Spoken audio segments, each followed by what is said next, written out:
మూడుముళ్ళ బంధం episode 664. Hello friends, story ఎలా ఉందో తప్పకుండా కామెంట్ చేయండి. వీడియోని లైక్ చేయడం మాత్రం మర్చిపోకండి. చాలా వేడిగా ఉన్న సూప్ తన బాడీపై పడగానే లోపల నుండి చర్మం కాలిపోతున్నట్లు అనిపిస్తుంటే అభి వెంటనే పైకి లేచి ఆ అని గట్టిగా అరుస్తాడు. వసుధార చేసిన పనికి వైష్ణవి, విక్రమ్, విరాస్ ముగ్గురు కూడా షాక్ అయ్యి పైకి లేచి నుంచుంటారు. ఆ వసు, ఎంత పని చేశావు, అనవసరంగా వాడికి కోపం తెప్పిస్తున్నావు అని విరాస్ మనసులో అనుకుంటూ ఉంటాడు. వైష్ణవి విక్రమ్ని చూస్తూ, విక్కీ అసలు ఇక్కడ ఏం జరుగుతుంది, ఇప్పుడు వస్తారా, ఏం చేసింది అని అయోమయంగా అంటుంటే విక్రమ్ చిన్నగా నవ్వుతూ, వసు చాలా తెలివిగా ఆలోచించింది. వాడు విరాస్ని తిట్టాడని ఆ కోపంతో సూప్ బౌల్ మొత్తం వాడి మీద పడేసింది. పాపం వాడికిప్పుడు చుక్కలు కనిపిస్తున్నాయి అని విక్రమ్ అంటుంటే, ఏమో విక్రమ్, ఈ వసు ఒక్కొక్కసారి చిన్నపిల్లలాగా బిహేవ్ చేస్తుంది అని విరాస్ అనగానే, చూద్దాం అసలు ఏం జరుగుతుందో అని అంటాడు విక్రమ్. అభికి తన శరీరం మొత్తం కాలిపోతున్నట్లు అనిపిస్తుంటే త్వరగా తన షర్ట్ని రిమూవ్ చేసి పక్కన పెట్టేస్తాడు. అప్పటికే వైట్గా ఉన్న స్కిన్ మొత్తం రెడ్ కలర్లోకి వచ్చి మొత్తం కమిలిపోయి ఉండేసరికి అభిని అలా చూసిన వసుకి ఒక క్షణం బాధగా అనిపిస్తుంది. ఇంతలో తన తండ్రి తలకి తగిలిన దెబ్బలు అన్నీ గుర్తుకు రాగానే, వీడికి ఇలాగే జరగాలి, లేకపోతే మా అందరి బాధకి కారణమయ్యాడు అని వసు మనసులో అనుకుంటూ అభి వైపు చూసి నవ్వుతూ, సూప్ టేస్ట్ ఎలా ఉంది అభి గారు అని అంటుంటే అభి కోపంగా వసుధార వైపు చూస్తాడు. అభి కళ్ళు అప్పటికే ఎరుపు రంగులోకి రాక వసుధారని చంపేసేటట్టు చూస్తూ, నిన్నస్సలు వదిలిపెట్టని వస్తారా అని తన మొబైల్ తీసి చారికి కాల్ చేసి వెంటనే రమ్మని చెప్తాడు. నిన్న నా కళ్ళల్లో పెప్పర్ స్ప్రే కొడితే పోనీలే, నేను ప్రేమించిన అమ్మాయి ప్రేమ ఫెయిల్ అవ్వడం వలన అలా చేసింది అని సర్దుకున్నాను. కానీ ఈరోజు నువ్వు ఏకంగా వేడివేడి సూప్ని నాపైన పోసేసావు.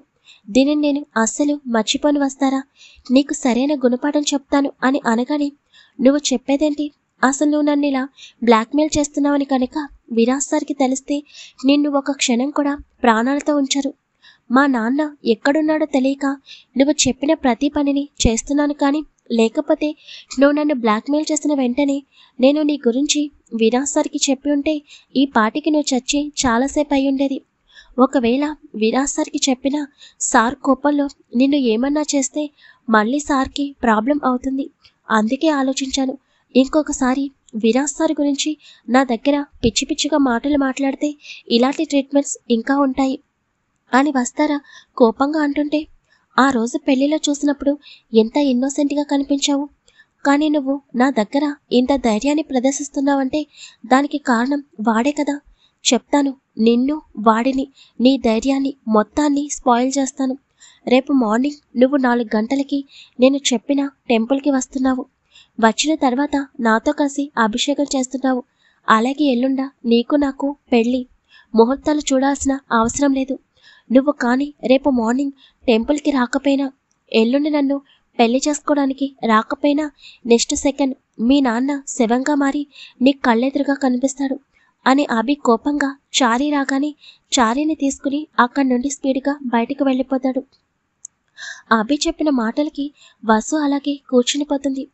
తనకి అభికి ఇంకో 2 రోజుల్లో పెళ్ళాన్నమాట వసు చెవిలో రీసౌండ్గా వినిపిస్తుంటే వసు తన చెవులు రెండింటిని గట్టిగా మూసుకుని నో అని అరుస్తుంది. వసు అరిచిన అరుపుకి విరాస్ ఒక అడుగు ముందుకు వేయగానే వెంటనే విక్రమ్ విరాస్ని ఆపుతూ, ఇప్పుడు వసు దగ్గరికి వెళ్ళకు విరాస్, ఇదంతా మనం విన్నామని తెలిస్తే తను చాలా ఫీల్ అవుతుంది అని అనగానే ఇంకా విరాస్ అక్కడే ఆగిపోతాడు. వసు అనవసరంగా వాడిని రెచ్చగొట్టింది.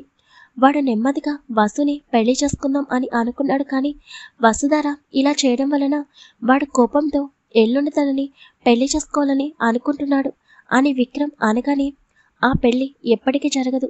ఒకవేళ అలాంటి పరిస్థితి వస్తే వాడు కట్టే ఒక సెకండ్ ముందే వసు మెడలో నేను కట్టిన తాళి ఉంటుంది అని విరాస్ అలాగే కూర్చునిపోతాడు.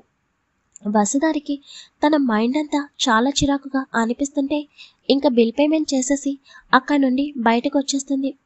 వెంటనే విరాస్ విలియమ్స్కి కాల్ చేసి వసుని ఫాలో చేయమని చెప్తాడు. వసు తన స్కూటీ తీసుకుని ఫ్లాట్కి స్టార్ట్ అవుతుంది. కానీ అభి చెప్పిన మాటలు తనకి పదే పదే గుర్తుకు వస్తుంటే ఈ క్షణం కూడా నేను నా కోపాన్ని కంట్రోల్ చేసుకోలేకపోయాను. వాడితో కొంచెం మంచిగా మాట్లాడి ఆ నెంబర్ సంపాదించాలని అనుకున్నాను. ఇప్పుడు నేను ఏం చేయగలను? అభి నన్ను అస్సలు నమ్మడు. రేపు ఒక్కరోజు మాత్రమే నాకు ఛాన్స్ ఉంది. రేపు టెంపుల్కి వెళ్ళిన తర్వాత వాడిని కొట్టైనా ఆ ఫోన్ని సంపాదించాలి.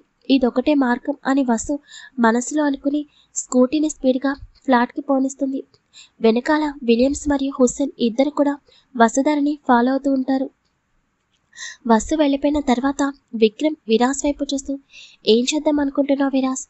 ధర్మేంద్ర ఎక్కడున్నాడో రేపు ఈవినింగ్లోగా తెలుసుకోవాలి అని అనగానే ఇంతలో విక్రమ్కి కాల్ వస్తుంది. ఒక్క నిమిషం విరాస్, ధర్మేంద్ర గురించి తెలుసుకోవడానికి నేను డిపార్ట్మెంట్లో ఉన్న నా ఫ్రెండ్తో మాట్లాడాను. తను నాకు హెల్ప్ చేస్తానని చెప్పాడు. తనే నాకు కాల్ చేస్తున్నాడు. ఇప్పుడే వస్తానని చెప్పి విక్రమ్ అక్కడి నుండి పక్కకి వెళ్తాడు. విరాస్ మైండ్లో మాత్రం చాలా ఆలోచనలు రన్ అవుతున్నాయి. వైష్ణవి విరాస్ వైపు చూస్తూ విరాస్ అని పిలవగానే చెప్పు వైష్ణవి అని అంటాడు విరాస్. నువ్వే ఏదో ఒకటి చేయాలి విరాస్. నువ్వు గట్టిగా ఆలోచిస్తే ధర్మేంద్ర ఎక్కడున్నాడో తెలుసుకోవడం నీకు చాలా ఈజీ. ఎందుకు నువ్వు ఒకప్పట్లాగా లేకుండా ఇలా మారిపోయావు? నీ బ్రెయిన్ ఎంత షార్ప్గా పనిచేసేది అని వైష్ణవి అంటుంటే, లేదు వైషు, మార్నింగ్ వసుని అటువంటి పరిస్థితుల్లో చూసిన దగ్గర నుండి నా మైండ్ ఏమీ బాగోలేదు. అందుకే నేను ఏమీ ఆలోచించలేకపోయాను. కానీ ఇప్పుడు ఇంకా లేట్ చేయడం కరెక్ట్ కాదు అని అనిపిస్తుంది. వాడికి ఎలాంటి ట్రీట్మెంట్ ఇవ్వాలో నాకు బాగా తెలుసు అని విరాస్ అనగానే, నువ్వు చేయగలవని నాకు తెలుసు విరాస్.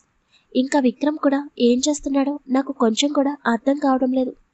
అసలే 2 రోజులు కంపెనీ హడావిడిలో ఉండడం వలన తను సరిగ్గా రెస్ట్ కూడా తీసుకోలేదు. ఇంకా నిన్న నైట్ నువ్వు అలా ఉన్నావని రాత్రంతా పడుకోకుండా మెలకుగానే ఉన్నాడు. ఇంకా మార్నింగ్ లేచిన దగ్గర నుండి నీ పని మీదే బయటకు వెళ్ళాడు.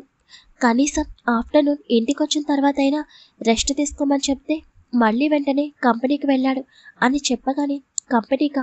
ఎందుకు వైష్ణవి అని అడుగుతాడు విరాస్. అది ఆ అభి ఎవరో 2 ఎంప్లాయీస్ని కొనేశాడు కదా, వాళ్ళ గురించి ఇన్ఫర్మేషన్ కోసం వెళ్ళాడు. వాళ్ళెవరో తెలిసింది. అలాగే వాళ్ళకి వార్నింగ్ కూడా ఇచ్చాడంట అని ఆ ఎంప్లాయీస్ మాట్లాడింది చెప్పగానే, అవునా, చివరికి వాడు వాళ్ళ ఫ్యామిలీని చంపుతానని బెదిరించాడా? ఇంత దుర్మార్గంగా ఎలా ఆలోచించగలుగుతున్నాడు అని విరాస్ అంటుంటే, అదంతా విక్రమ్ చూస్తున్నాడు కదా. కనీసం ఇంటికొచ్చిన తర్వాత కూడా మళ్ళీ ఆ అభికి సంబంధించి ఎవరితోటో కాన్ఫరెన్స్ మీటింగ్ అయ్యాడు. 2 గంటల పైనే వాళ్ళతో మీటింగ్ మాట్లాడుతూనే ఉన్నాడు అని చెప్పగానే, అభి గురించా? ఎవరితో మాట్లాడుతున్నాడు అని అర్థం కాక అడుగుతాడు విరాస్. ఏమో తెలియదు విరాస్, ప్లీజ్ నువ్వైనా విక్రమ్కి చెప్పవా? మళ్ళీ ఇప్పుడు ఇంటికి వెళ్ళిన తర్వాత మళ్ళీ ల్యాప్టాప్ ముందు కూర్చుంటాడు. ఇలా తను 3-4 డేస్ నుండి సరిగ్గా రెస్ట్ కూడా తీసుకోవడం లేదు. ఇప్పుడు అదే పనిని కంటిన్యూగా చేస్తూ ఉంటే తన హెల్త్కి ఏమవుతుంది? ఒక్కసారైనా ఆలోచించాలి కదా. ప్లీజ్ నువ్వైనా విక్రమ్కి చెప్పు విరాస్. తనని కొంచెం రెస్ట్ తీసుకోమని చెప్పు. ఏదైనా ఉంటే రేపు మార్నింగ్ నుండి చూసుకుందాం. ప్లీజ్ ఈరోజు నైట్కి నువ్వు చూసుకో విరాస్ అని అనగానే, ఇంతలో వైష్ణవి అని పిలిచిన పిలుపుకి వైష్ణవి పక్కకు తిరిగి చూసేసరికి విక్రమ్ కోపంగా వైష్ణవిని చూస్తూ ఉంటాడు. విక్రమ్ కోపంగా వైష్ణవి చేతిని పట్టుకుని అక్కడి నుండి పక్కకు తీసుకుని వెళ్ళిపోయేసరికి విరాస్కి ఏమీ అర్థం కాక వెళ్ళిపోయిన విక్రమ్ వైష్ణవిని చూస్తూ ఉంటాడు. ఏమైంది? విక్రమ్ ఎందుకంత కోపంగా వైష్ణవిని చూశాడు? ఇప్పుడు వైష్ణవి ఏం తప్పు మాట్లాడింది అని విరాస్కి అర్థం కాక విక్రమ్ వైష్ణవిని ఎక్కడికి తీసుకువెళ్ళాడా అని లేచి అటువైపు అడుగులు వేస్తాడు విరాస్. ఈ ఎపిసోడ్ క్రియేట్ చేసింది ఎందుకంటే మీకు నెక్స్ట్ ఎపిసోడ్లో క్లారిటీ వస్తుంది. అలాగే వైష్ణవిని ఎక్కడా తక్కువ చేసి చూపించడం లేదు. స్టోరీని క్లియర్గా చదవండి. స్టోరీ ఎందుకు తప్పకుండా కామెంట్ చేయండి. వీడియో లైక్ చేయడం మాత్రం మర్చిపోకండి.